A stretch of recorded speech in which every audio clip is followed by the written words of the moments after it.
Մարդաշատ է,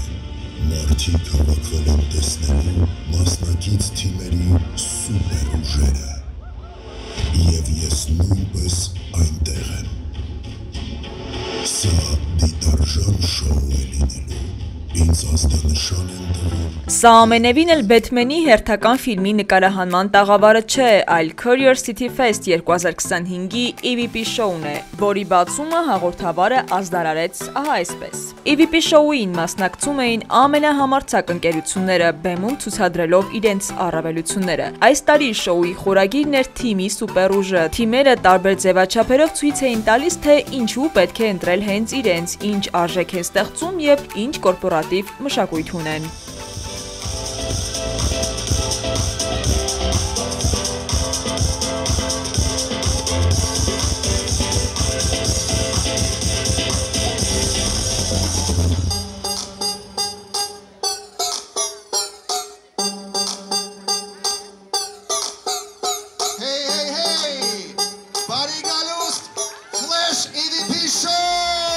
Փառատոնի կազմակերպիչ Skill Event Marketing ընկերության հաղորդակցության տնօրեն Աննա Մանֆրեդի խոսքով EVP շոուն Curiosity Fest-ի ամենաառանցքային միջոցառումներից մեկն է, եւ ընկերությունը իր առջև խնդիր է դրել փառատոնին ներկայացնել ընկերություններին որպես գործատու, փորձելով ցույց տալ, թե ինչ է կատարվում վարակույրից այն կողմ։ Բավականին բարդ է այս ձևաչափում ներկայանալ, քանի որ պիտի ունենաս շատ մեծ համարձակություն, որպեսզի բացես, այսպես ասած, քո դռները եւ ցույց տաս քո ընկերության ներսը։ 5 առաջատար ընկերություն, 5 յուրահատուկ մոտեցում ու ընդամենը 7 րոպե հանդիսատեսին համոզելու, որ հենց իրենց թիմն է ամենապրոֆեսիոնալը։ Մրցակցությունը իսկապես ուժեղ էր։ Այս տարի EVP շոուին մասնակցում էին Երևան Մոլի, Ամերիաբանկի, Flash-ի, Soft Construct-ի ու փառատոնի կազմակերպիչ Skill Event Marketing ընկերության թիմերը բեմ բարձրացան ներկայացնելով իրենց թիմերի արժեքները։ Անցած տարի, երբ որ մասնակցեցինք, մեզ համար նորություն էր,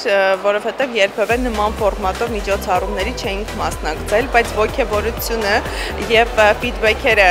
շոուից հետո, քանի որ դրական արձագանքները շատ էին։ Առաջի 2 տարիներին հիմնականում մեր արժեքներն ենք ներկայացրել, այն ինչը մեր թիմին միավորում է։ Այս տարի որոշեցինք հենց Երևան մոլը եւ արժեքները եւ թիմը միավորենք միմյանց։ Ընկերություններին տալիս է եւս մեկ անգամ շփման, փորձի փոխանակման հնարավորություն, իսկ իհարկե այցելուներին